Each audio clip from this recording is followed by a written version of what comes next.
Hello, my name is James Maitland and I'm a Year 1 teacher at Sherborne Primary, and I've just been asked to share a few tips about creating online content for your children and your class. And this video is about pre-recorded content. We're not talking about live in this video. There are other videos which are going to talk about live classroom teaching. There's 3 questions to ask, 3 stages. Number 1, what you're going to do before the video.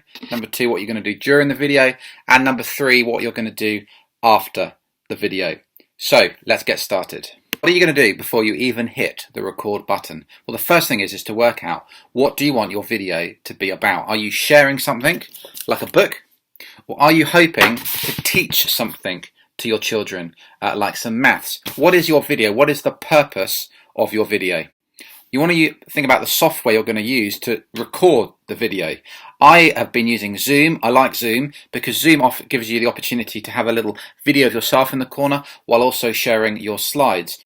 So a little bit like this. I'm in Zoom right now. I can share my screen. So I've got this little teddy bear, which is an activity. As you can see, the activity is on the screen and my video is in the corner here, which helps the children to see that you're still there while you're sharing what you're teaching.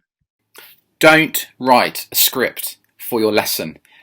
A, because that's just a waste of time, but B as well, it's going to be slightly boring if your children are just watching you read from a script. It's not the 6 o'clock news. You're trying to engage with them as much as you can on the video. So you don't want any script. You want to be looking at the camera, engaging with your audience.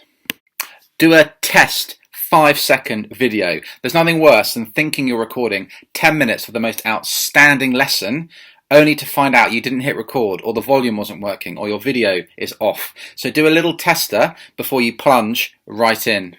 You also want to think how you're going to make this video engaging for your audience.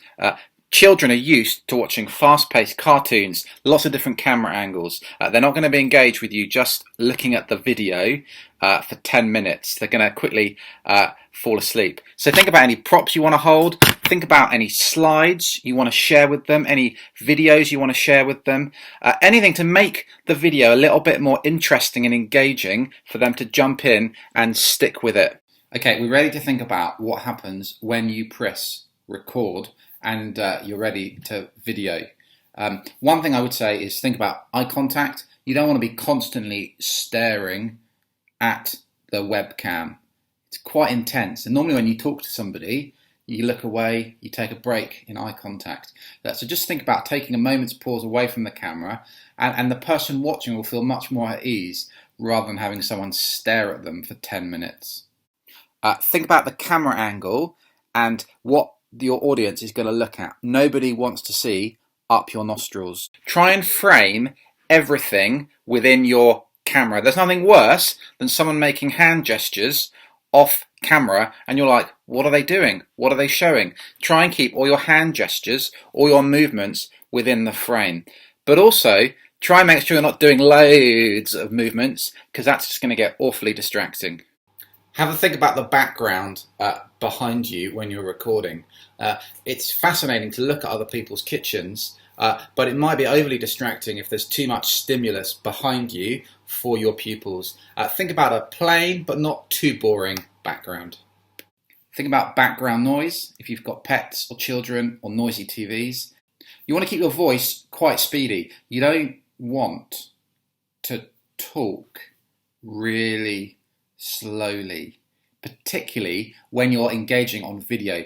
Children and young people are very much used to fast-paced TV shows, fast-paced videos, so keep your pace up when you are talking. You don't want to go so ridiculously fast that they can't keep up with anything you're saying, but equally you want to have a bit of a paciness to it. The children will keep up, and they can always listen to it again if they think they've missed anything. Keep it short and simple. Once you've done a few of these lessons online, you'll realise that it's actually very simple and very, very quick. Some videos you want to upload will be 30 seconds. Some might be a minute or 2. Definitely don't go above 10 minutes. You're going to lose them. You want short, sharp, quick, pacey, engaging videos. Okay.